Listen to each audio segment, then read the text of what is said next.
Good morning বন্ধুরা, আমি সঙ্গীতা। আজকে তোমাদের জন্য নিয়ে এসেছি রেসিপি ইঁচড়ের সবজি। দেখো, ইঁচড়ের তরকারি বানানোর জন্য আমি ইঁচড়টাকে দুটো সিটি দিয়ে রেখে দিয়েছি নুন আর হলুদ দিয়ে। আলুটা কেটে রেখেছি, কাঁচাই আছে, আর টমেটো কেটে রেখেছি। মশলা বলতে ধনে, জিরে, পেঁয়াজ আর গরম মশলা, তেজপাতা, নুন, হলুদ, আর এখানে আদা রসুন পেস্ট করে রেখে দিয়েছি, পেঁয়াজ আছে তার সাথে। আর কড়াই আমি তেল গরম করতে দিয়ে দিচ্ছি। এবার প্রথমে আমি আলুটাকে ভেজে নেব আর দিয়ে দেবো সামান্য গরম মশলা লাস্টে। চলো এবারে আলুটাকে প্রথমে ভেজে নেব। এবারে আমি আলুটাকে ভেজে নেব। কড়াইয়ের মধ্যে সামান্য পরিমাণে হলুদ দিলাম যাতে তেলটা না ছিটে। এবারে আলুগুলোকে আমি ভেজে তুলে নেব। আলুগুলোকে আমি ভেজে তুলে নিই, তারপর তোমাদের দেখাচ্ছি। দেখো বন্ধুরা, আলুটা ভালো মতন ভাজা হয়ে গেছে। এবারে আমি আলুটাকে তুলে নেব, তারপর তেজপাতা, গরম মশলা ফোড়ন দিয়ে দেবো, তারপর তোমাদের দেখাচ্ছি। দেখো বন্ধুরা, তেজপাতা আর গরম মশলা ফোড়ন দিয়ে দিয়েছি। এবারে দিয়ে দেবো বেটে রাখা পেঁয়াজ, রসুন, আদার পেস্ট,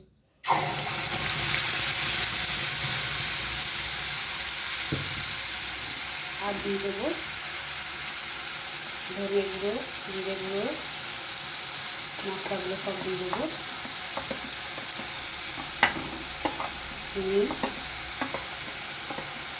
এবার আমি ভালো করে মশলাটাকে কষিয়ে নেবো যাতে কাঁচা গন্ধটা না থাকে।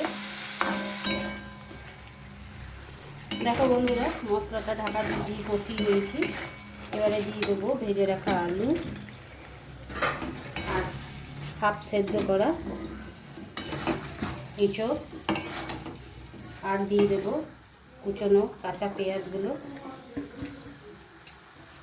আর দিয়ে দেবো টমেটো।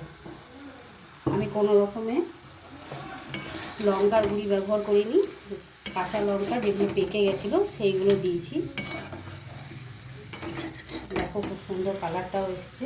এভাবে আমি ঢেকে ঢেকে কষে নেব আরও কিছুক্ষণ, তারপর তোমাদের দেখাবো। দেখো বন্ধুরা, ঢাকা দিয়ে কয়েকবার নেড়ে চেড়ে এইভাবে কষিয়ে নিয়েছি। আরও 2 মিনিট কষিয়ে নেব, তারপর জল ঢেলে দেবো, তাহলে ভালো মতন কষানো হয়ে যাবে। আর দেখো কত সুন্দর রং হয়েছে। তোমরা অতি অবশ্যই বাড়িতে আমার মতন পদ্ধতিতে বানিয়ে খেয়ে দেখবে, আশা করি খুব ভালো লাগবে। কিছুক্ষণ কষিয়ে নিয়ে আরও তারপর জল ঢেলে দেবো। দেখো বন্ধুরা, এঁচড় আলু মশলার সাথে ভালোভাবে মিশে গেছে এবং মশলাটা ভালোভাবে কষানো হয়ে গেছে। এবারে আমি জল ঢেলে দেবো যাতে সেদ্ধ হয়ে যায়। আলু তো সেদ্ধ হয়ে গেছে, আর বাকিটুকু ভালো মতন সেদ্ধ হয়ে যাওয়ার জন্য আমি জল ঢেলে দিচ্ছি। এবারে আমি ঢাকা দিয়ে দেবো, তারপর সেদ্ধ হওয়ার পর তোমাদের দেখাবো। দেখো বন্ধু, ইঁচড় সবজিটা তৈরি হয়ে গেছে। এবারে আমি বাটিতে ঢেলে পরে তোমাদের দেখাচ্ছি। দেখো বন্ধুরা, আর একটু গরম মশলা দেবো। গরম মশলার কথাটা বলতে ভুলে গেছিলাম, তাই একটু গরম মশলা দিয়ে দিলাম, তারপর ঢেলে আমি তোমাদের দেখাচ্ছি। দেখো বন্ধুরা, ইঁচড়ের সবজিটা তৈরি হয়ে গেছে।